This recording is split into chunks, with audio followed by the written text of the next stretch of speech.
உங்களோடு பகிர்ந்து கொள்ளும்படியாய் கர்த்தருடைய ஆவியானவர் இந்த நாளுக்கு என்று பேசின வேத வார்த்தைகள் எங்கே இருக்கிறது வேதாகமத்திலே என்றால், லூக்கா சுவிசேஷ பகுதி 24ஆம் அதிகாரம் 13 25 வரையிலான வசனங்களில் இருக்கிறது.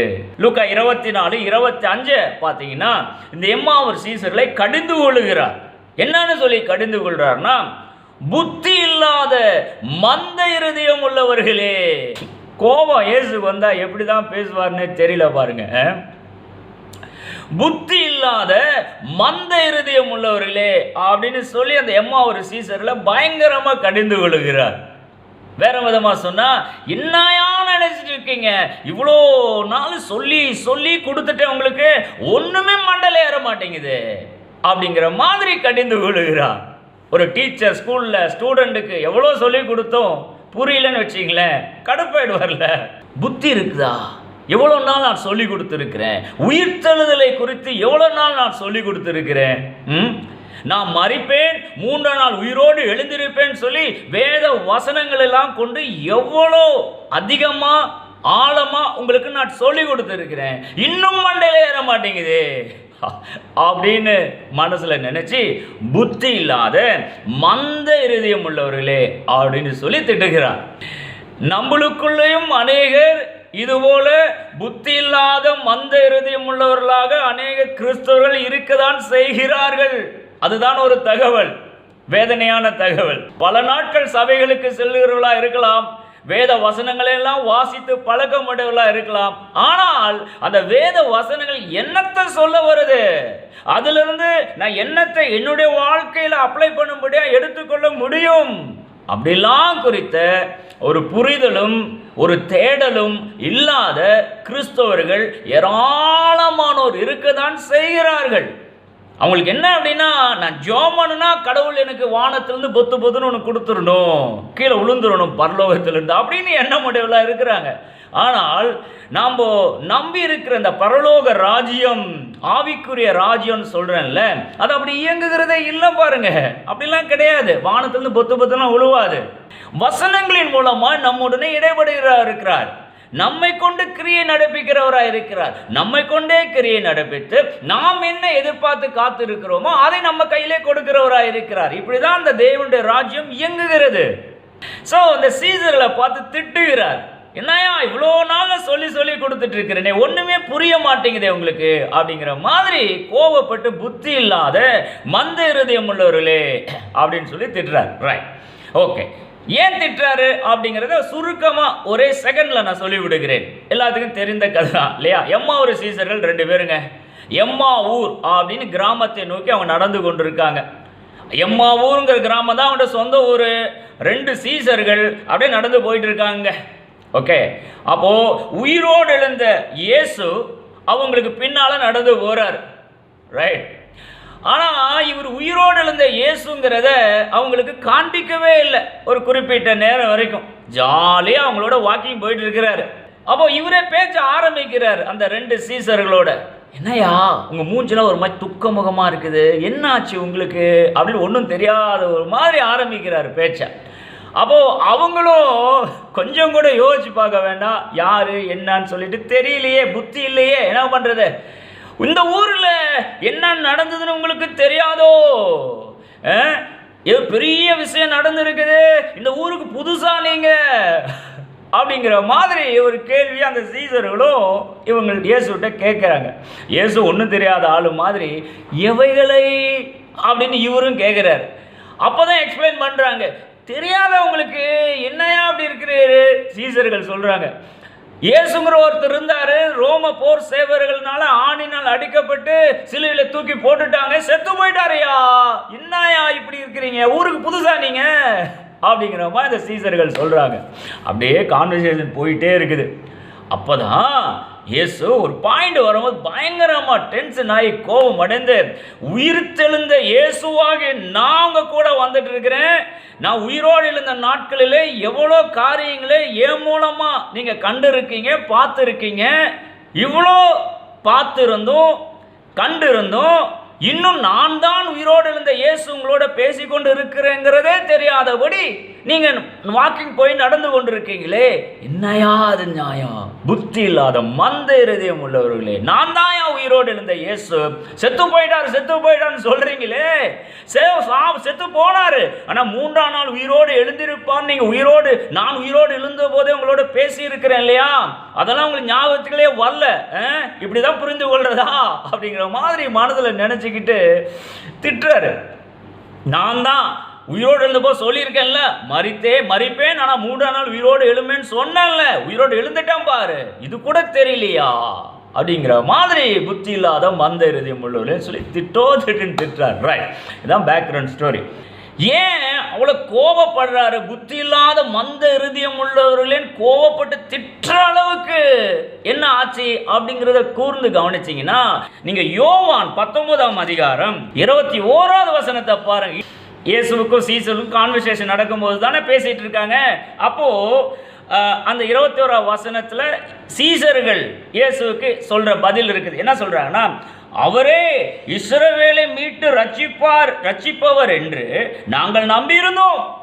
நல்லா கவனிங்க, ரொம்ப சீரியஸான மேட்டர் இது. இதெல்லாம் சாதாரணமாக வாசித்து கடந்தே போகக்கூடாது. Let me read it once again. அவரே, கான்வர்சேஷன் முன்னால் நடந்துட்டு இருக்கு, அதனுடைய தொடர்ச்சி தான் அது. அவரே இஸ்ரவேலை மீட்டு ரட்சிப்பவர் என்று நாங்கள் நம்பியிருந்தோம், இவைகள் சம்பவித்து இன்று 3 நாள் ஆகிறது. அப்படின்னு எப்படி புரிந்து கொள்றது? அப்படின்னா, இயேசுன்னு ஒருத்தர் இருந்தாரு, அவர் செத்து போயிட்டாரு, சிலுவையில் அரைஞ்சு கொன்னுட்டாங்க. அவர் இருக்கப்போ நாங்கள் என்ன நினைச்சிட்டு இருந்தோம்னா, அவரு தான் இஸ்ரவேலரை மீட்டு ரட்சிக்கக்கூடியவர். யாரிடத்திலிருந்து? ரோம அரசு நின்று, ரோம அரசாட்சி இந்த யூதர்களை, இஸ்ரவேலர்களை கடுமையாக கொடுமைப்படுத்தி கொண்டிருந்தார்கள். அந்த ஹிஸ்டரி பேக்ரவுண்ட் நீங்க பார்க்க வேண்டும். ரைட்டா? எப்படா நம்மளுக்கு இந்த ரோமர் அரசாட்சியில் ஒரு விடுதலை கிடைக்கும், ஒரு ராஜா எழுப்பி வரமாட்டாரா நம்மளுக்காக அப்படின்னு காத்து கொண்டு அநேகர் இருந்தாங்க. அதனாலதான் இயேசுவையே ராஜாவா ஆக்கலான்னு சொல்லி எவ்வளவோ முயற்சிகளில் அவங்க ஈடுபட்டாங்க. நீங்க வாசிச்சு பார்த்தீங்கன்னா தெரியும், சுவிசேஷ பகுதியில் பல இடங்களில் இருக்கிறது. ரைட்டா? அப்போ இந்த சீசர்களுடைய என்ன அப்படின்னா, இந்த ரோம அரசுக்கு எதிராக ஒரு ராஜா எழும்பி செயல்பட்டு இஸ்ரவேலரை மீட்டு எடுக்க வேண்டுமே, அப்படிப்பட்ட ஒரு சரியான கேண்டிடேட் இயேசு வந்துட்டாரு அப்படின்னு நாங்க நினைச்சிட்டு இருந்தோம். திடுதிப்புன்னு அவர் செத்து போயிட்டாரியா. இதுதான் தகவல், சொல்ற தகவல். புரியுதுங்களா? அப்போ ஆனா அந்த இயேசு, இவங்க எந்த இயேசு நினைச்சு கொண்டிருந்தாங்களோ அந்த இயேசு தான் உயிரோடு எழுந்து இப்ப பேசிக்கொண்டு இருக்கிறார் அந்த சீசர்களோடு, இல்லையா?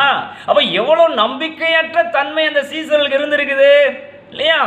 உயிரோடு எழுந்ததும் தெரியல, ஒரு அவநம்பிக்கை.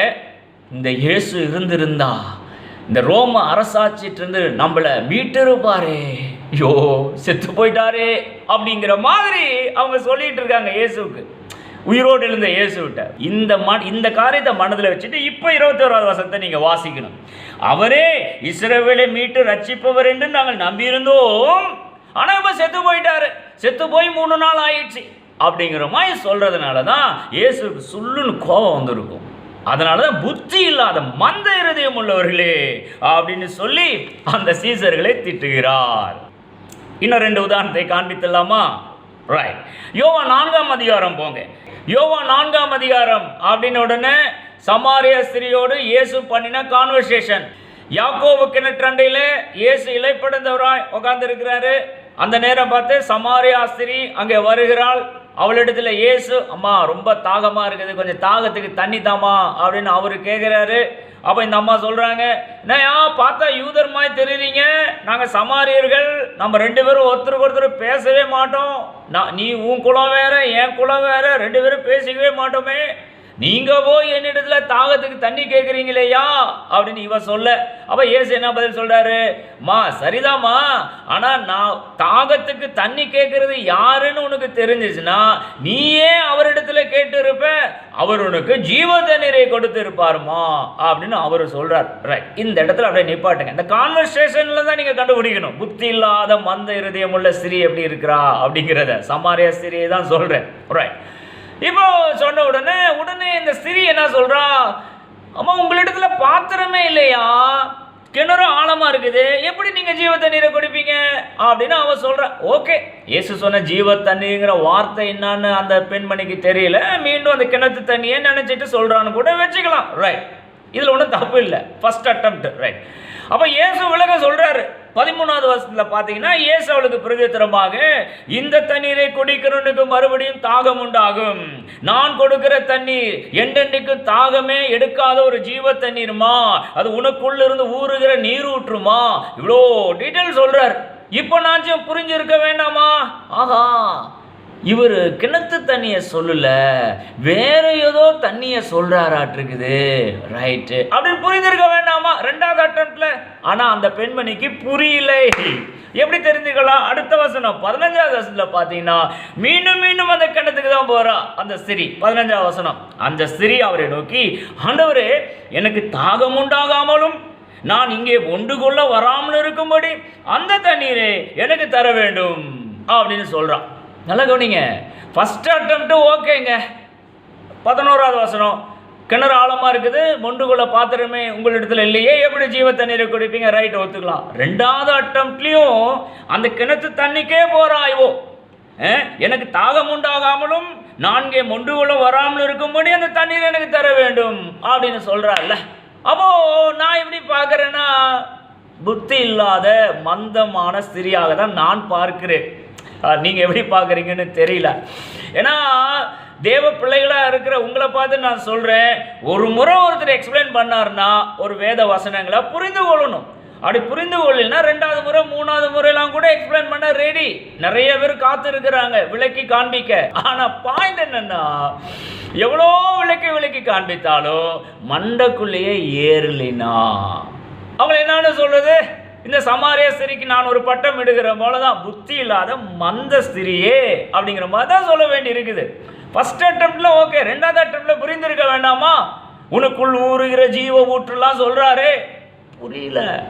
அப்புறம் ஏசு எக்ஸ்பிளைன் பண்ண வேண்டி இருக்குது. 16ல இருந்து நீங்க வாட்ச் பார்த்தீங்கன்னா 16 to 19 என்ன, அம்மா நீ போய் உன் புருஷனை கூட்டிட்டு வா அப்படின்னு அவரு சொல்ல, ஐயா எனக்கு புருஷன் யாரும் இல்லைன்னு இவ சொல்ல, கரெக்ட், உனக்கு புருஷன் யாரும் இல்லை, உனக்கு 5 புருஷன் இருந்தாங்க, இப்போ ஒருத்தரை வச்சிட்டு இருக்கிற, அதுவும் உனக்கு புருஷன் அல்ல அப்படின்னு ஓப்பனா சொல்றாரு. பிட்டு வைக்கிறாரு, அக்கு வேற ஆணி வேற. அப்பதான் அவளுக்கு மண்டையில உதிக்குது, ஐயோ நம்ம வாழ்க்கையில் இருக்கிற அந்தரங்கத்தெல்லாம் இந்த ஆள் வெளிப்படுத்துறாரு, இவர் ஒரு தீர்க்கதரிசி தான் அப்படின்னு கண்டுபிடிச்சிட்டான். அதுக்கப்புறம் கதை அப்படியே போகுது. Right, point to be noted என்னன்னா, இந்த 15வது வசனம் தான். யோசிச்சிருக்க வேண்டாமா? இவ்வளவு தூரம் எக்ஸ்பிளைன் பண்றாரு, மீண்டும் கிணத்து தண்ணிக்கே போய் நான் எனக்கு மீண்டும் தாகம் எடுக்காம நான் இங்க வராம இருக்கிறதுக்காக ஜீவ தண்ணீரை கொடுங்க அப்படின்னு கேட்கலாமா? இல்லையா?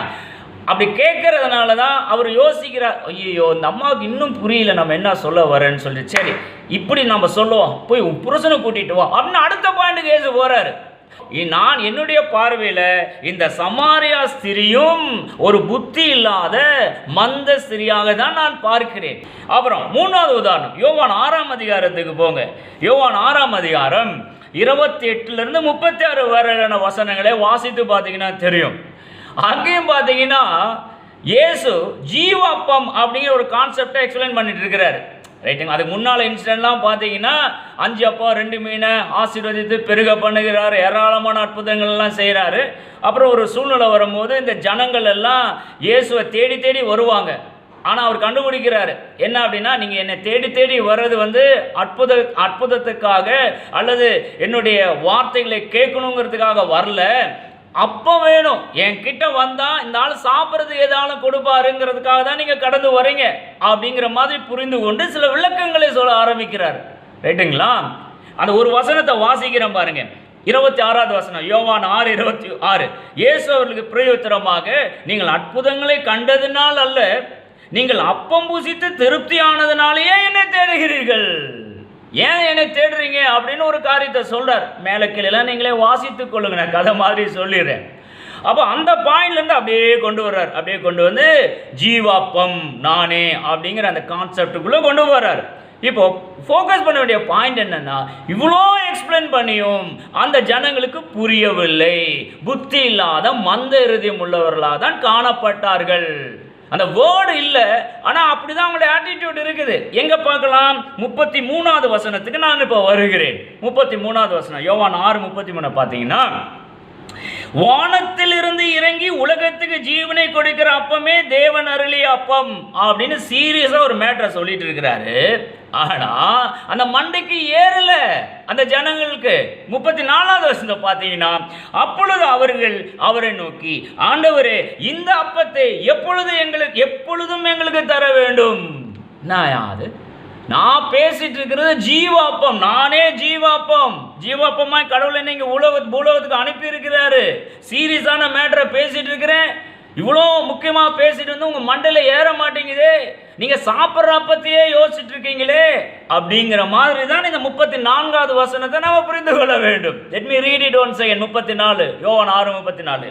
அப்பொழுது அவர்கள் அவரை நோக்கி, ஆண்டவரே, இந்த அப்பத்தை எப்பொழுதும் எங்களுக்கு தர வேண்டும். அப்படின்னு என்ன அர்த்தம்? எப்ப பாரு உங்களிடத்துல வந்து இந்த அப்பம் கிடைக்கும் அப்படிங்கிற மாதிரியாக தான் அந்த வார்த்தை புலப்படுகிறது. அப்போ ஜீவாப்பம் நானேன்னு சொல்றாரு. அந்த பாயிண்ட் மண்டைக்குள்ள ஏறல அவங்களுக்கு.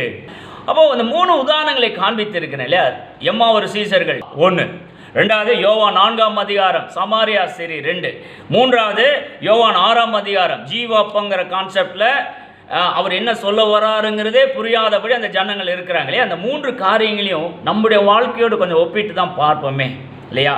எவ்வளோ நாட்கள் வேதத்தை வாசிக்கிறோம், நிறைய செய்திகள் எல்லாம் சபைகளில் கேட்குறோம், ஏராளமான யூடியூப்பில் நம்ம பார்க்குறோம். ஆனால் புரிந்து கொள்ள முடிகிறதா? கொஞ்சம் யோசிச்சு பாருங்களேன். நாமளும் இவர்களை போல புத்தி இல்லாத மந்த இருதயம் உள்ளவர்களாக தான் காணப்படுகிறோமா? கொஞ்சம் யோசிச்சு பார்த்தா நல்லா இருக்குங்க.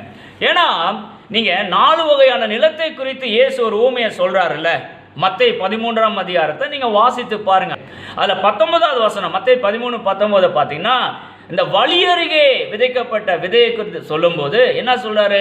கேட்டும் உணராதிருக்கும் போது பொல்லாங்கன் வந்து விதைக்கப்பட்ட விதையை பறித்து கொண்டு போகிறான் அப்படின்னு சொல்றாருல்ல. கேட்டும் உணராதிருக்கும் போது அப்படின்னு என்ன அர்த்தம்?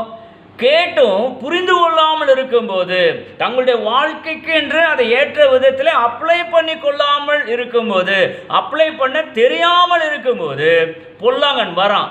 சாத்தான் வந்து விதைக்கப்பட்ட விதையை பறித்து கொண்டு சென்று விடுகிறான். அதுதான் என்னுடைய அர்த்தம்.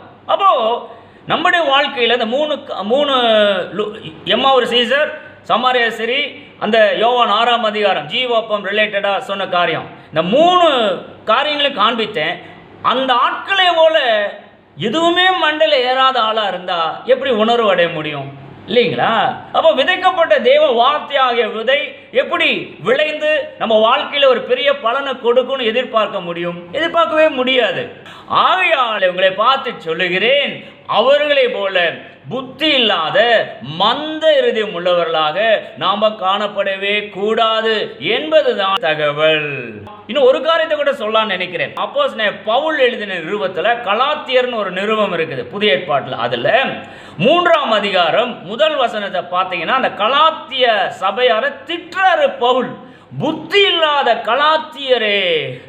நீங்கள் யாச்சும் இப்படி திட்டி பார்த்துருக்கீங்களா ஊழியக்காரங்க? ஆனால் அந்த பவுலுங்கிற ஊழியக்காரர் திட்டுறாரு. எவ்வளோ நாள் சொல்லி சொல்லி சொல்லி கொடுத்து சலிச்சு போச்சியா எனக்கு, புத்தி இல்லாமல் இருக்கிறீங்களே, புத்தி இல்லாத கலாத்தியரே அப்படின்னு அந்த கலாத்திய சபையை பார்த்து பவுல் திட்டுறாரு. கலாத்தியர் 3:1. என்னுடைய மன பாரம் என்னன்னா, அநேக தேவனுடைய பிள்ளைகளை பார்க்குறேன், எனக்கு மன வருத்தமாக நான் சொல்கிறேன், வேத வசனங்களை நல்லா வாசிக்கிறாங்க ஐயா, நல்லா ஜெபம் பண்ணுறாங்க ஐயா, ஆனால் ஒரு சின்ன குறை என்னன்னா, சொல்லப்பட்ட வேத வசனத்தினுடைய கருத்து என்ன அப்படின்னு புரிந்து கொள்ளாதபடி இருக்கிறதுனால எந்த விதமான பலனையுமே தங்கள் வாழ்க்கையில் பெற்றுக்கொள்ளாதவர்களாய் ரொம்ப வெறுமனே போய் விடுகிறார்கள் இல்லையா? ரொம்ப கஷ்டமாக இருக்குது அவர்களை பார்க்கும்போது. ஆகையினால தான் நான் சொல்லுகிறேன், இது மாதிரிலாம் அந்த கலாத்திய சபையார் இருந்திருக்க கூடும். அதனால தான் அவரை திட்டுறாரு, புத்தி இல்லாத கலாத்தியரேன்னு சொல்லிட்டு. உங்களை பார்த்து நான் சொல்லுகிறேன், உங்களில் யாரும் அதுபோல புத்தி இல்லாத மந்த இருதயம் உள்ளவர்களாய் காணப்படக்கூடாது. Price the Lord. கர்த்தர் இந்த தகவலை ஆசீர்வதிப்பாராக. ஆமென், ஆமென், ஹalleluya. Praise the lord. ஆமென்.